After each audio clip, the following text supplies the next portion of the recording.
This is alarming news that's breaking. Mysterious radioactive leak has been detected across Europe. Article today, February 20th.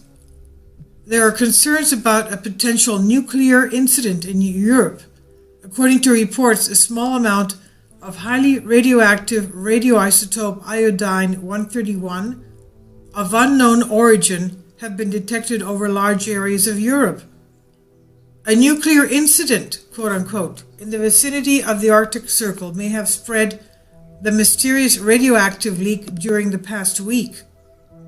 According to IRSN, that's the Institut de Radioprotection et de Sécurité Nucléaire, which is a French institute specializing in nuclear and radiological risks, iodine-131 and 131I, a radionuclide of anthropogenic origin, has recently been detected in tiny amounts on the ground level atmosphere in Europe. Iodine-131 was first detected over large areas of Europe in January. Since the isotope has half-life of only 8 days, the detection is proof of a rather recent release, reported the independent Barrett's Observer. The source of the leak remains a mystery still today. Zero Hedge reports, the air filter station of Svanhovd, located a few hundred meters from Norway's border to Russia's Kola Peninsula in the north, was the first to measure small amounts of the radioactive iodine-131 in the second week of January. Shortly thereafter, the same iodine-131 isotope was measured in Rovaniemi in Finnish Lapland. Within the next 2 weeks, traces of radioactivity, although in tiny amounts, were measured in Poland, the Czech Republic, Germany, France, and even Spain. Norway was the first to measure the radioactivity, but France was the first to officially inform the public about it. Quote, iodine-131, a radionuclide of anthropogenic origin, has recently been detected in tiny amounts in the ground-level atmosphere in Europe. The preliminary report states it was first found during week 2 of January 2017 in northern Norway.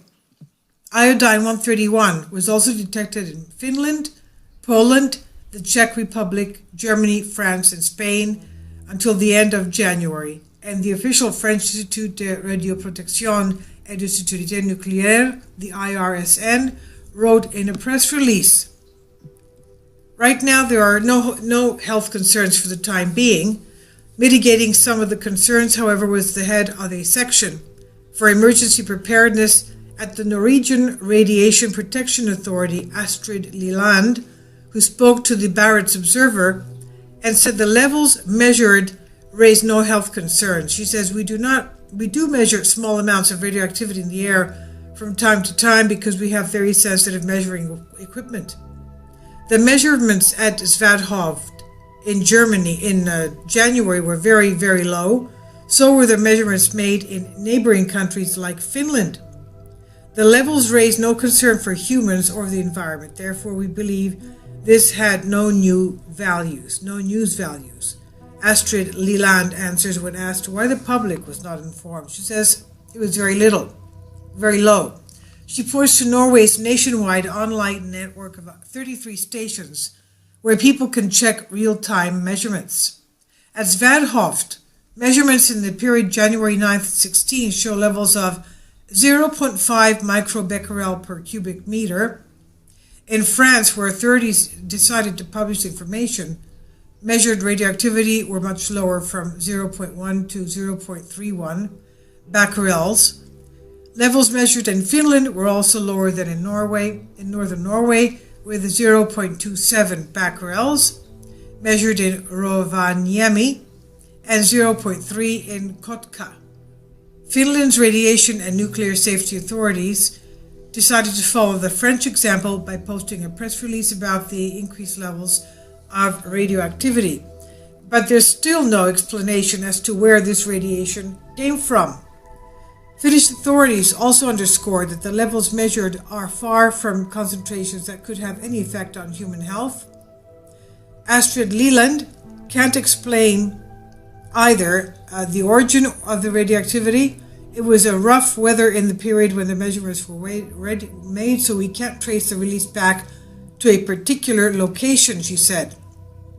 Measurements from several places in Europe might indicate it came from Eastern Europe. Increased levels of radioactive iodine in air were made in northern Norway, northern Finland, and Poland in week 2, and in other European countries in the following 2 weeks, she said.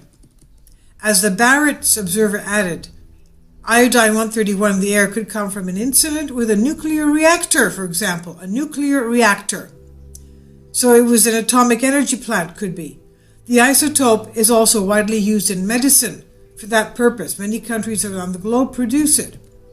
All operators of nuclear reactors or institutions using iodine-131 for medical purposes have detectors for external releases of radioactivity.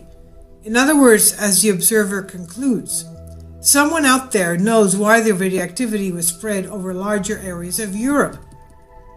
Nuclear installations in northwestern Europe, where the radioactivity was first discovered, include nuclear power plants in Finland, Sweden, and Russia, in addition to nuclear-powered vessels on Russia's Kola Peninsula and the White Sea area.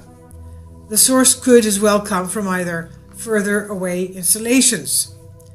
The constant Phoenix has been deployed. Finally, adding to an air of mystery to the alleged incident was the spotting of the constant Phoenix, quote-unquote, which on Friday arrived in the UK's Mildenhall Air Base after departing from Florida.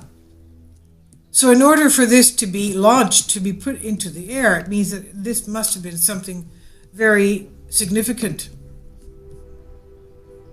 As the aviationist explains, the WC-135 Constant Phoenix has been used in the past to determine whether nuclear tests or detonations have taken place at any given region.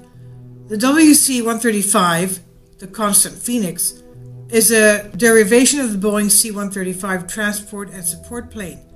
2 of these aircraft are in service today out of the 10 examples operated since 1963. The aircraft were flown by flight crews from the 45th Reconnaissance Squadron from Outfit Air Force Base, while mission crews are staffed by Detachment 1 from the Air Force Technical Applications Center. The WC-135, known as the Sniffer or Weatherbird by its crews, can carry up to 33 personnel. But the crew complement are kept to a minimum during mission flights in order to lessen levels of radioactive exposure, of course. Effluent gases are gathered by 2 scoops on the sides of the fuselage, which in turn trap fallout particles on filters. The mission crews have the ability to analyze the fallout residue in real time, helping to confirm the presence of nuclear fallout and possibly determine the characteristics of the warhead involved. That's why the aircraft is important to confirm the type of explosion of today's test. As Darren Path, a former WC-135 aircrew member, explained to us in a comment to a previous article on this aircraft, quote, airframes have 2 large supplemental charcoal filter packs, as well as HEPA-ULPA filters, we call them lungs, for their cabin air. When the instruments indicate contact with radioactive debris, the crew will also reduce cabin airflow to just maintain pressurization, and all personnel on board will go to 100% oxygen through their masks. They will stay at 100% O2 until activity readings drop back down into the safe levels. Everybody wears a dosimeter, and those records are monitored to prevent unsafe exposure, end quote. Along with monitoring the nuke testing, the Constant Phoenix the Sniffer is used to track radioactive activity, as happened after the Chernobyl nuclear plant disaster in the Soviet Union in 1986 and Fukushima incident back in 2011. So far, there's been no official statement by anyone providing further details on the spike in iodine levels, nor an explanation from U.S. military why the Constant Phoenix was deployed to Europe. This is by Edmund O'Barr on your Newswire. I'll leave a link below for you to see the maps.